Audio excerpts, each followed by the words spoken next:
Producers believe that they can make great sounding drum grooves, and honestly, it is the most common thread amongst all of my Artist Blueprint members.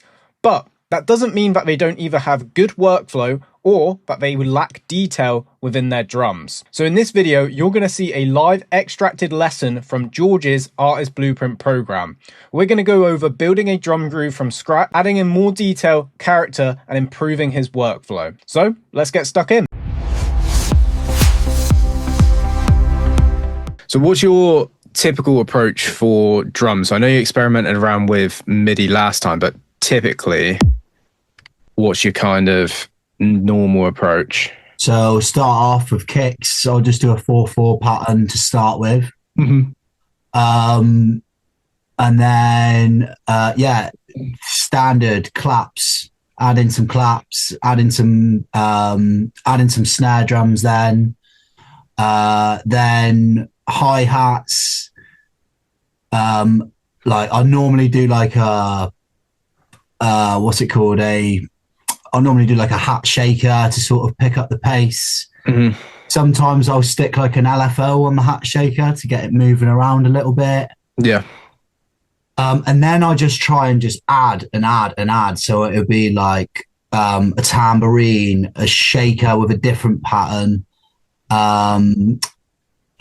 crashes. And then I have like in the past, then it'll be percussion. Then I'll move on to percussion and see what I can do there. Okay. And then after that, normally what I'll do is I will look for a top loop and I'll stick it in my loop section and I'll just see which top loop sounds good. Yeah. And then I'll have that on quite low volume to just sit it in the background just to like beef up the drums a little bit. Okay. So you're pretty much doing everything I would kind of typically recommend, besides a few little changes which may just help the groove of a track. Cool. Especially if you're going for a track which is more like percussive driven. Yeah. Because most of your stuff is like synth heavy that you want to go for. So the drums are pretty basic on that front. But you still want some techniques in case you go off in a different direction. Yeah, definitely. So what I like to do, instead of going what you would typically do, which is clap, then you said snares, but then hi-hats. Yeah. So let's just throw a clap in. Can you hear that as well? Yeah. Cool. And then we're just chucking a hi-hat. Now, the problem I've always found with this is as soon as I put these elements in with the kick, to me, it's already a house beat because you've got the fundamentals, kick, clap, and an offbeat hi-hat. Yeah. So I've personally find it very hard to think about groove. Like my imagination instantly goes towards bassline, synths, and vocals. Yeah. Like I can't think of finer detail stuff with those elements playing. So a really good thing to do is turn one of them off.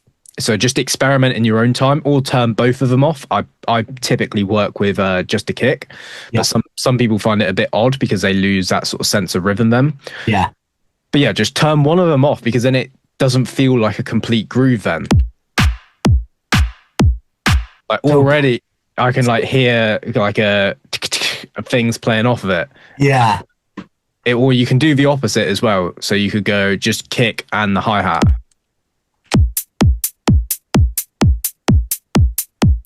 Yeah, I can hear it as well. Yeah, you can just already start imagining things off the top of just taking out that little bit of space. Yeah. From there, because typically this is how people start a track, this is something I call like a bit of a warm-up theory. If I try and come in here and do the hardest thing first, which is like lay down fundamentals, whether that's bass lines or like percussive grooves I'm programming in, it's often quite hard because I'm not warmed up. Same thing like when you go to a gym. If you're just gonna rip 200 kilogram deadlift, PR, whatever it is off the floor, you're more than likely going to do something wrong because you're not warmed up. So I treat the creative process very similar. So then that's when I just sit and start flicking through different samples, seeing what I can find, and hopefully I'll come across some kind of loop that has a nice basic groove that I can then start building off of. Yeah. Instead of me like having to try and find something. So I like go into these, see what we can find.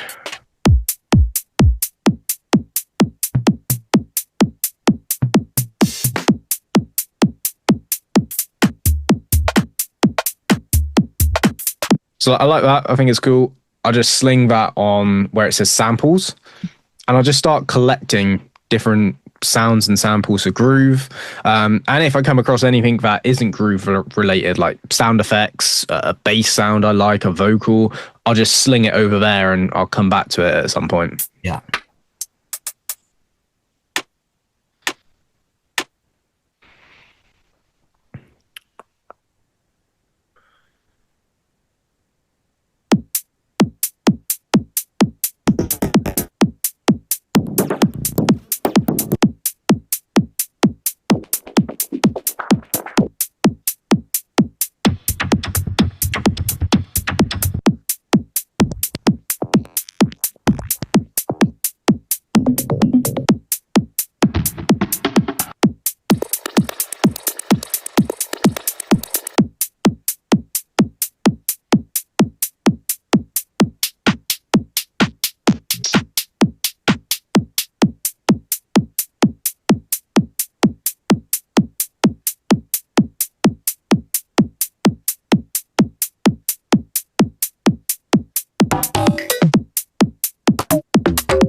So just do something like that, and I keep on going for quite a while, to be honest. Like if I'm just producing by myself, just finding sound, collecting things. Do you use like Loop Cloud or Splice?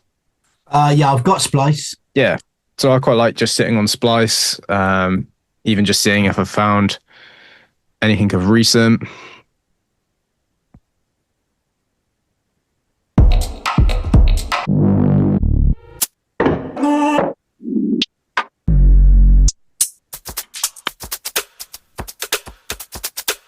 It's kind of cool. Pick that. Where's it gone?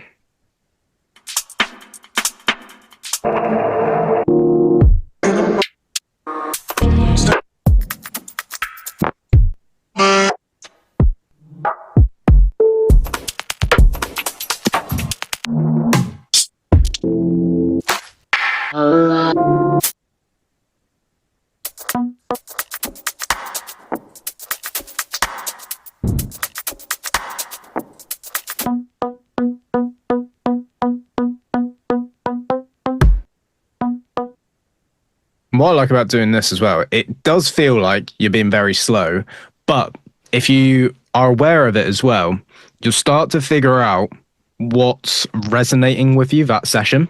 Yeah.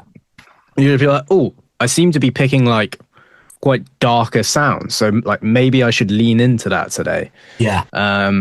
Obviously, if you come in with intention of like you have an idea and you want to execute it, then you already probably know what type of samples you're going to bring to the table. Yeah. But if you're freestyling it, kind of like we are today, it's quite a nice way of just like working your way into the session. Yeah, set the tone. Yeah. Let's see if I can find any other loops. It seems like I downloaded a fucking massive pack for some reason. I did go on a mad one yesterday. So much on there to choose from, isn't there? Yeah, I don't know why I downloaded a whole pack. Like, I rarely do that. Like, this is all the same pack. I must have thought it was good for some fucking stupid reason. It's not bad, but it's fucking massive. 6 pages. 7. 7 pages. I'll get to like my normal samples in a set. Ah, I've just gone past it. There we go.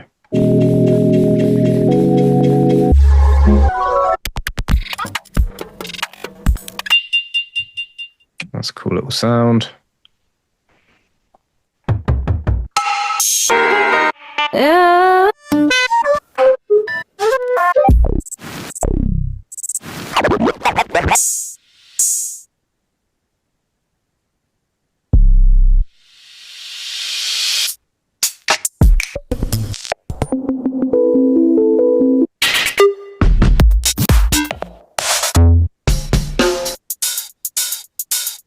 That'll do.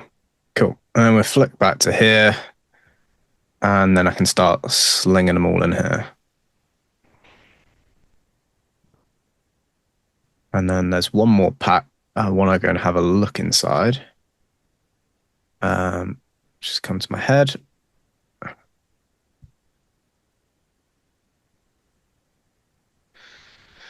Where is it? Breakbeat, Paradise, Roland.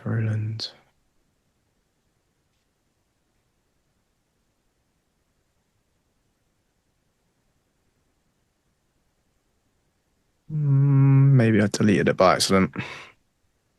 Ah, there it is. So the reason why I want to have a look inside this one is to start like getting you thinking outside the box as well. So do you find yourself typically just looking for like house samples at the minute? Well, the minimal stuff's leaning a bit more towards garage these days, isn't it? A bit of both, yeah. Yeah, so I have purchased 1 or 2 garage sample packs as well. So yeah, it's in between house and garage. Yeah, so like you can have a look for some garage loops, or even like breakbeat loops as well. Yeah, breakbeats.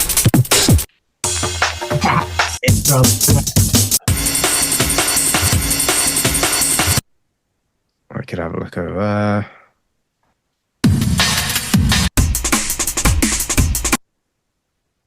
And there's some more as well in these ones, I think.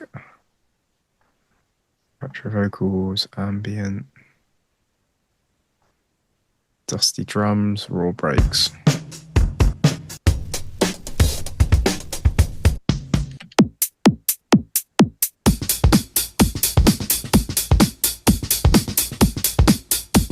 There you go. So that's going to be like my core groove, like just like that. You can stumble across something, you'll be like, boom, that just resonates with me. And I use that as kind of the thing I'm going to build off of now. That's a bit bright. It's a bit colorful at the minute. So I'm going to swap the preserve settings. Do you know about this one in the bottom left corner? Sort of. Not really. Okay. So what it's doing is it's a transient shaper. So it is shortening the gap between each individual transient. And and the transient is that initial spike you can see. Like that's the first point of the sound you hear is the transient. Cool. So you just want to swap it from, I think it's on that one, the arrows either way, and you just want to swap it to the 1 arrow. And then you can change the settings. So that's the intervals, the timing interval. So a bar, half a bar, quarter of a bar, which would be in the kick, the 1/8, which would be the kick and your main hi-hat, 16th, which you mainly write house music in, or the 32. So I'm going to go to 16th, and then you'll notice exactly what happens when I bring these down.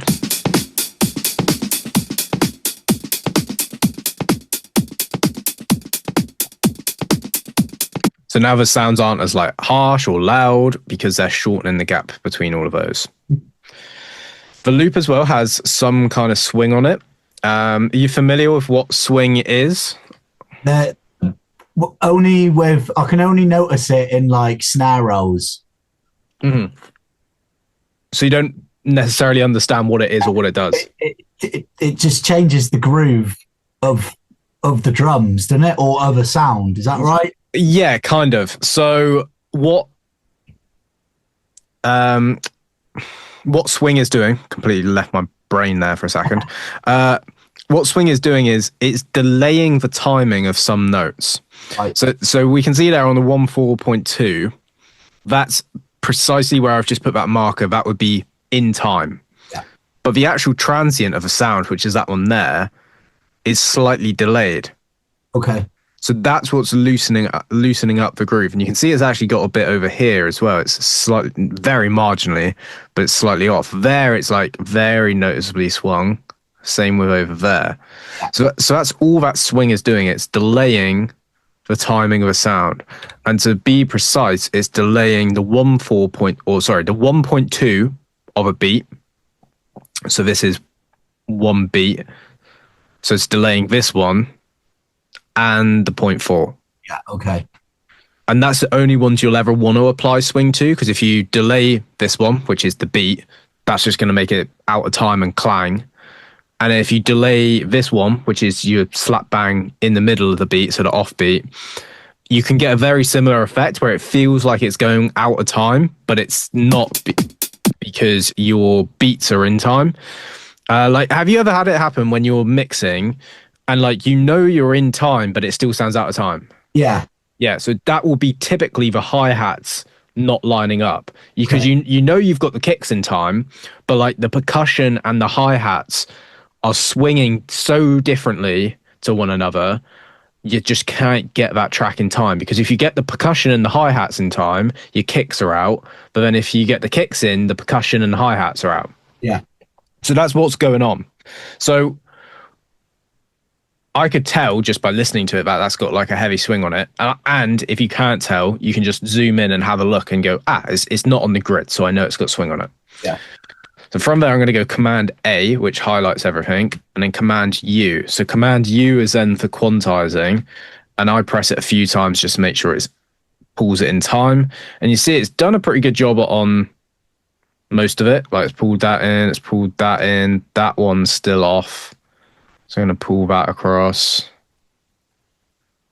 That one's still off. And I can just double check.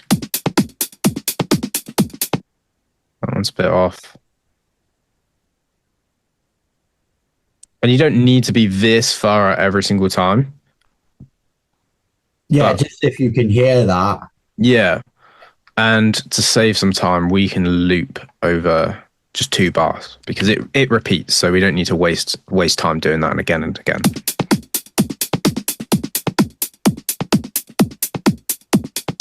So I'm happy with that, and I'm going to whack an EQ on it just to remove the low end.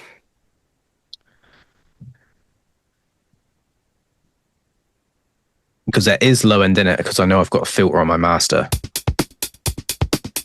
So this is another good little hack. It's not necessarily to do with drums at all, but do you have, I think you mainly produce on like speakers, right? You're not too much on a headphones kind of guy. Speakers, yeah. Yeah.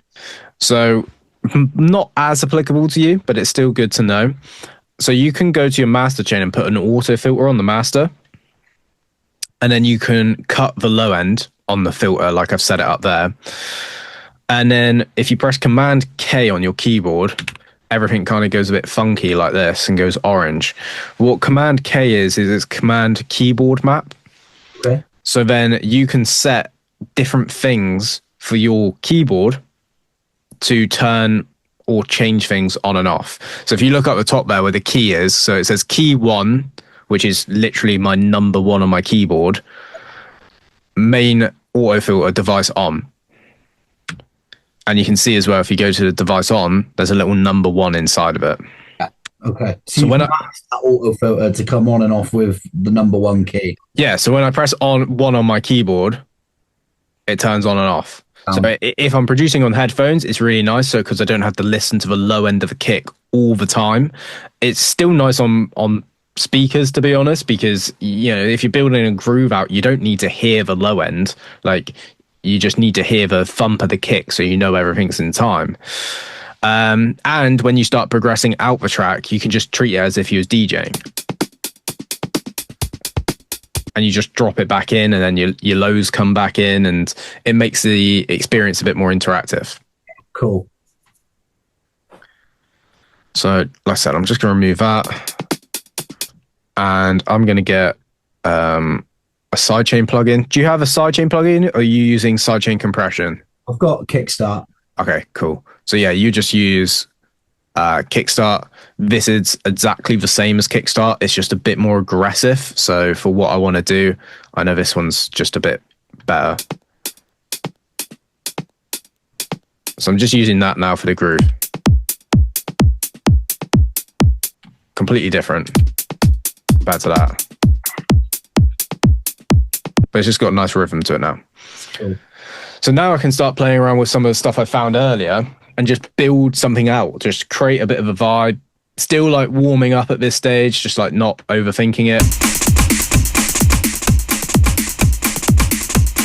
So if you ever get that happen where it goes like super quick, turn the warp off and then turn the warp back on.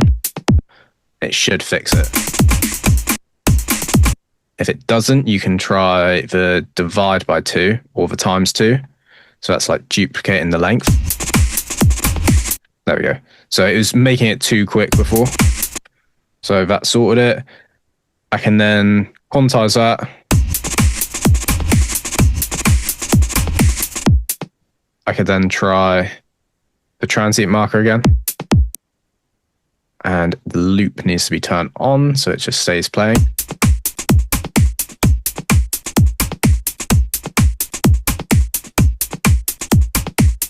I like that. So I'm going to drag that onto a new clip. And then I'm just going to pick these two up and copy it across.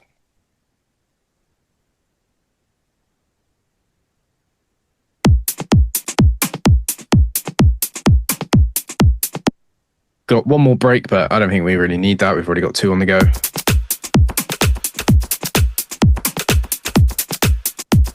That's a nice loop. So I'm going to do the same thing again. I can hear it's a bit out of time. I can see it was out of time as well. And I'm going to go Command A, Command U. Sounds good. I'm just going to shorten that because it just repeats the same. I don't need it to be any longer. And then I'm actually now going to put some groove on it. So before I was quantizing it and not adding any swing back in. And now I am on this one. So to do that, you just go down there. You may have some pre-selected or you may not. If you don't have any pre-selected, click on Open Groove Pool and it will open that up. Or you can always just go into where it says grooves. Yeah. And then just find the one that you want. Rule of thumb is you want to go 16, not the 8th one. Yeah. And do you know the logic behind the numbers as well? What, 16 or 65? The 65 number. Oh, I don't know that one. Okay, so the higher the swing number, so the swing 65, the more it's going to swing. So the more it will delay the timing of those 0.2s and the 0.4s that we were just talking about. Yeah. So what I always do is I always go high swing, so like a swing 65 like this one. You can really hear that's quite loose now. And then up here where the groove pool is, you can then adjust the timing. So this is like your dry wet for the swing. So if I take that off, it's going to have no swing. If I put it on, that's 100% of swing 65. So that's why I always go high, because then I can like just dial it into taste. And I'm actually going to go and add it back onto these ones because I think it will just groove a little bit better.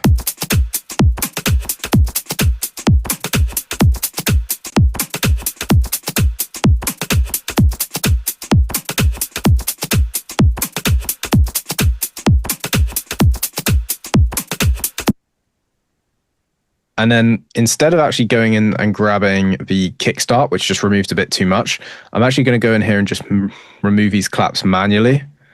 So do you know how to do that? Click on the envelope and then it will come up with the clip gains down here and you can change for different settings. Okay. Yeah, so Formation. Yeah, so you want to go, so it's typically in there and you change it over to envelopes. And this whole thing now will be highlighted. And then down here, you can change the settings. So that's fine. That's correct, like how we want it set up. So the clip and the gain, which is the volume. And at the moment it's 100%, so it's 100% of the volume. So I'm just going to put a point in there and do that. So now the clap will be removed there. But I could still just kind of hear it, so I need to tighten that up. And they could hear the reverb on it, so I'll bring it that way. And then what I can do is I can just highlight this, duplicate, and it's going to do the same again. But we are missing a hat there by the looks of it, so might need to bring that way.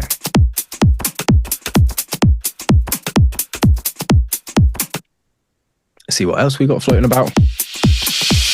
That's just a riser. We don't need that for the moment. That was a like little one-shot hat. So I'll just drag and drop that onto a MIDI channel.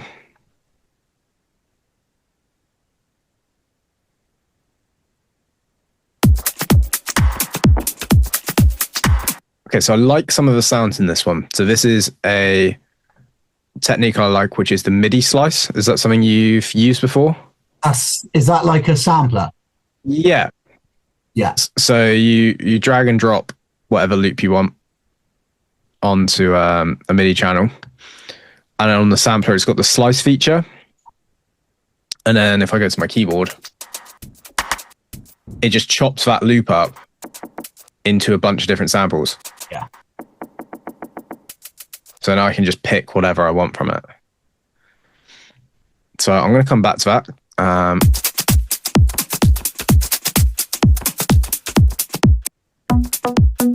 Come back to that. I'll just park that over there. Got rid of that hat.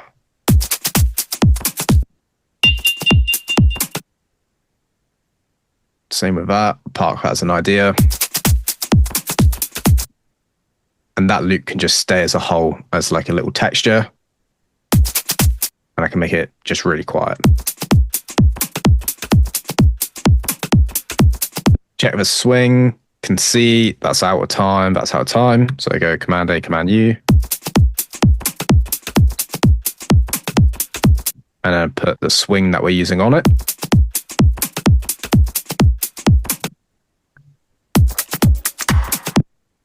We've used that one, so scrap that. That's a loop.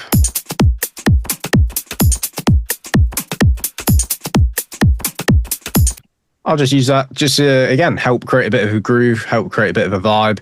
Stuff like that, do I keep in the track every single time? Probably not once we've added stuff. Like, don't be afraid to delete stuff. Like, don't be afraid to use sounds and loops to get you from A to B, but then when you need to go from B to C, you may need to delete some of the stuff that got you from A to B.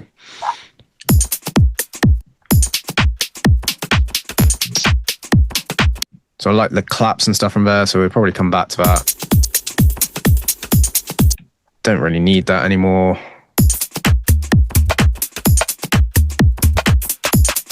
Same with this one. I like how that tom's bouncing off the one that we just put in, but there's hats and claps in there by the sounds of it, which I don't want. So we can do the same trick, envelope, and figure out what we don't want and what we do want. So I think I do want that.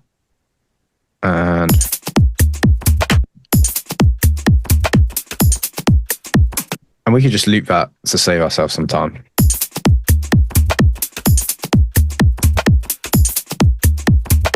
Don't really want that snare, so I'll get rid of that.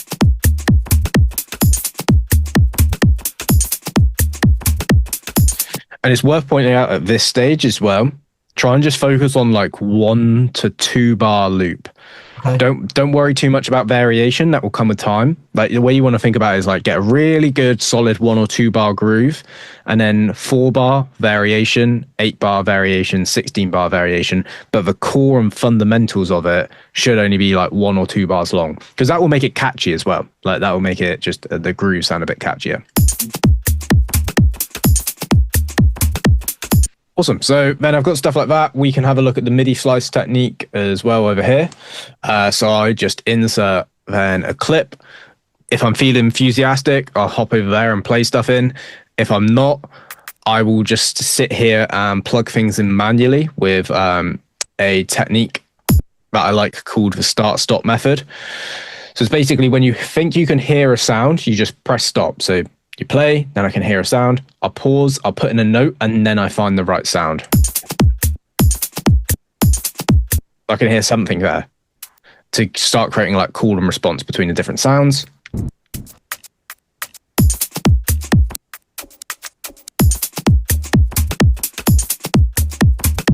Right, that sounds good. I can now duplicate and maybe find something else. And that would be the same position I can hear again.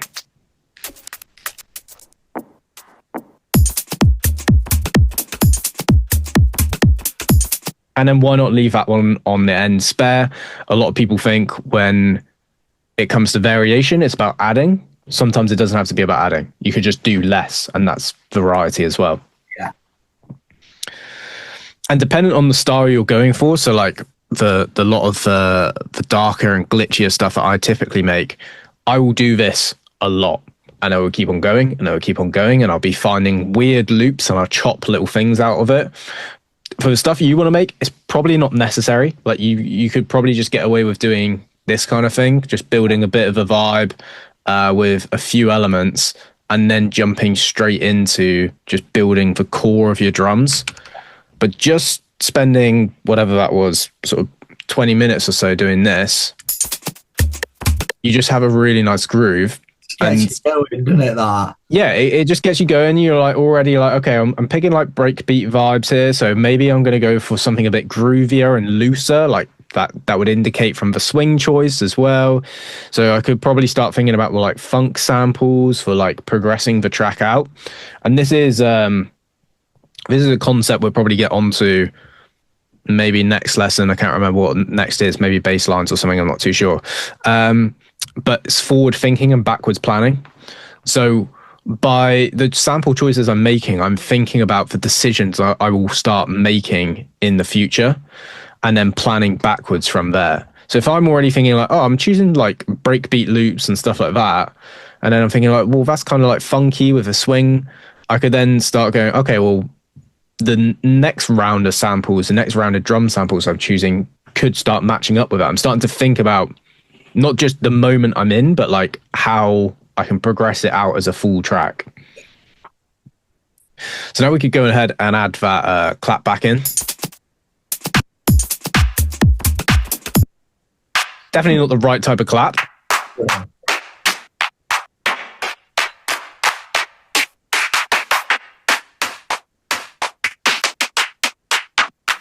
That's so much easier for those drum racks. Yeah, I have like different ones set up as well. So like, I know that we're probably going to be better off in maybe this one. Because I've got some more like classic kind of sounds in there. That's a good thing to note as well. Like the direction and sound you want to go in, sticking to your like 808 sounds, 606, 909s. You'll never stray too far off from like decent grooves when you do that. Probably a bit too long, so that one's probably going to be a bit better.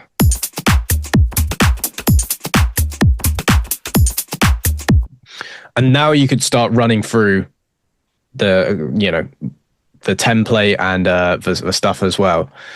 So to go through just as many different techniques now as I can possibly think of, just so you have that kind of knowledge, not necessarily doing every single track, but just so you can pick and choose what you want to do. One I like doing is the every other clap. So you're going to pick just a slightly different tone of a clap.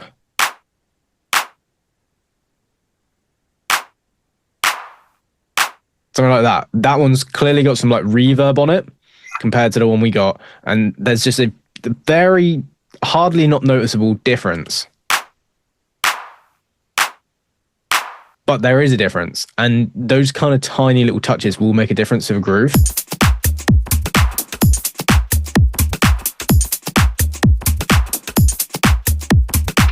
So you could do that every other, you could do that every four, you could do it completely randomly. It doesn't matter. Like you can think, outside the box, especially with these like smaller changes, which no one is really going to notice. You can get quite experimental with them. And then another kind of clap effect I'm a big fan of is having something with either a reverb or delay on every 4 to 8 bars. So like if we just went and grabbed a reverb for this first one.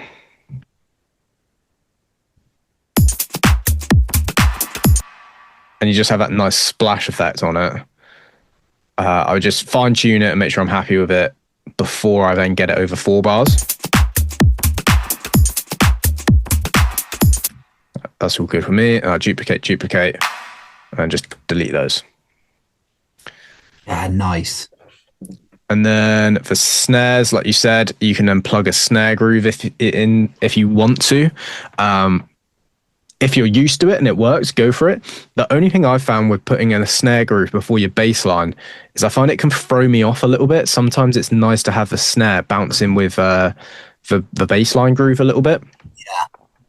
So I might just plug in like a little fill like this on the end and adjust the velocities. I do all my stuff manually. I don't know if you play around with the randomize and all of that kind of stuff. Yeah, no, I do all mine manually. I just find it's a bit easier, to be honest. Well, not easier. It's just like, yeah, you just get a bit more control. So we go for something like that.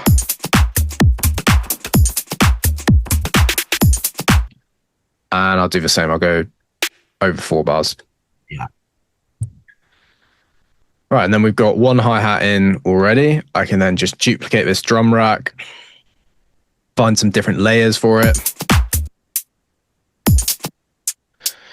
Because we're going down this more old school route, we want to make sure like all of our samples are matching up with that.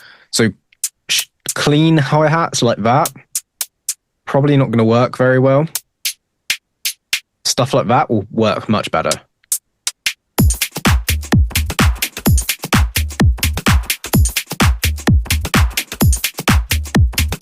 And it's funny what I was saying about the loops, like don't be afraid to get rid of them. That one with that tambourine,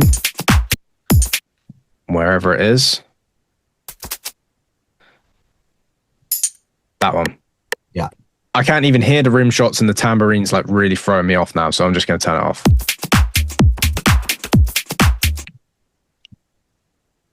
And I'm going to keep on going. I'll just start adding different type of hi-hats in, basically everything that you were already experimenting with in that one we had a look at last week.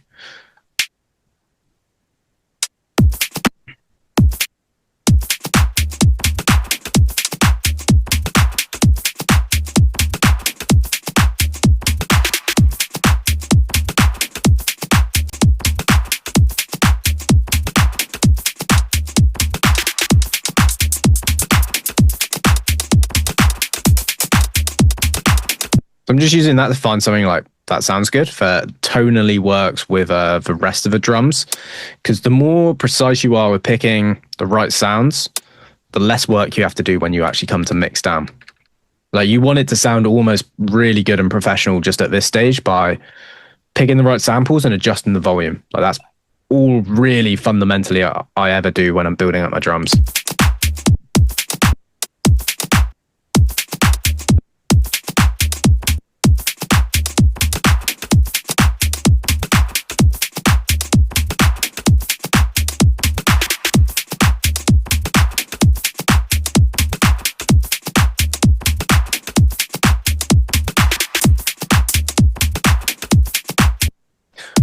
So I'm going to try and find a layer a bit more higher in frequencies to help pick up the energy of just our closed hi-hats.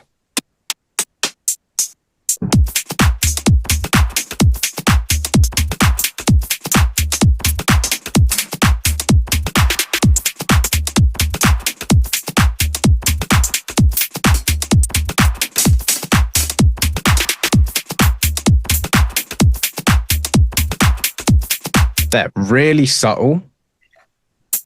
It just makes such a difference though, doesn't it? Yeah, tiny little things like this will make a difference. And it works no matter really the genre.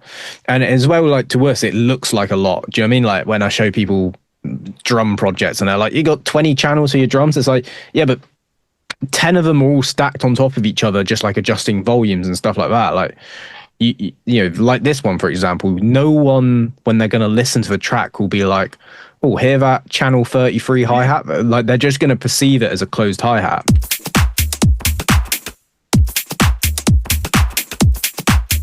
And I've been enjoying recently, this is just something I've been doing past couple of weeks, putting a bit of reverb just on like one hi-hat, and typically like the more subtle one. Because again, it's just adding that like space and ambient to it. Take away. Yeah, and that will just come in like 16, 25 bars into the intro, help pick up the energy of it. And you could always take it away as well, but then you move on to your open hi-hats. And these ones I just keep simple, just dead simple. Find maybe one open hi-hat, maybe a second one, 2 different tones, so you can like help pick up or decrease the energy.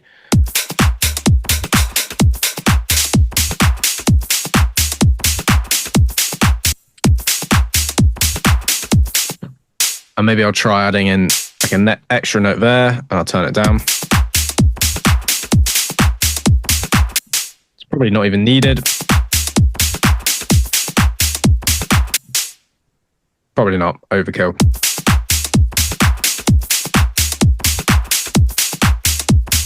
It's probably a bit bright and long, so I'll just find which one it is and then just tighten it up.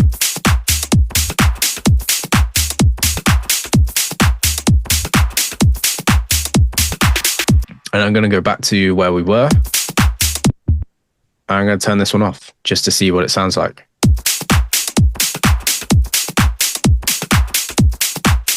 And that's probably a better groove. Like it's a better groove for them put me in different directions, right?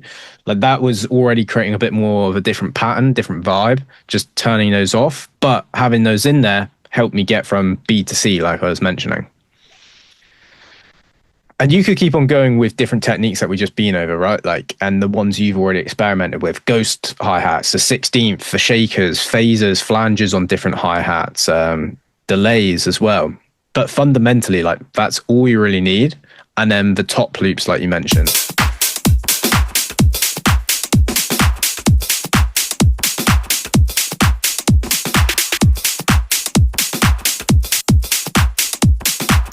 I'm going to quantize that, put a swing on, tighten up the transients a little bit.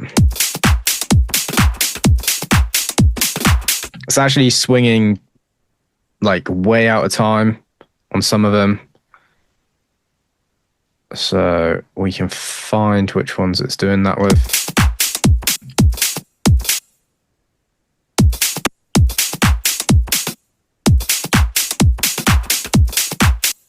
You know what? Probably better off just finding a different loop.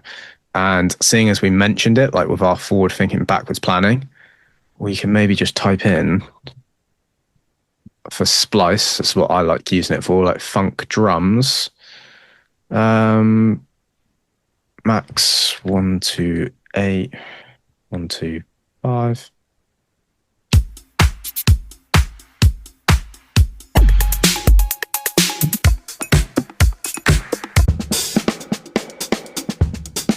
You could probably nab some fills or something from that.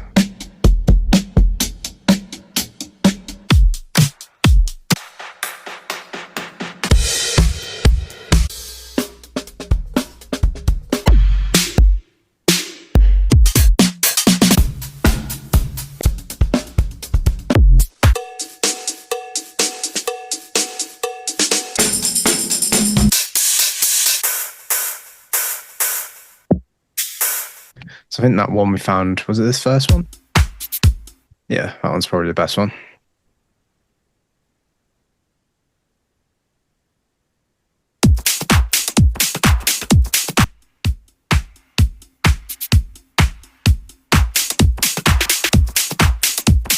Swings slightly off, so make sure Command A, Command U.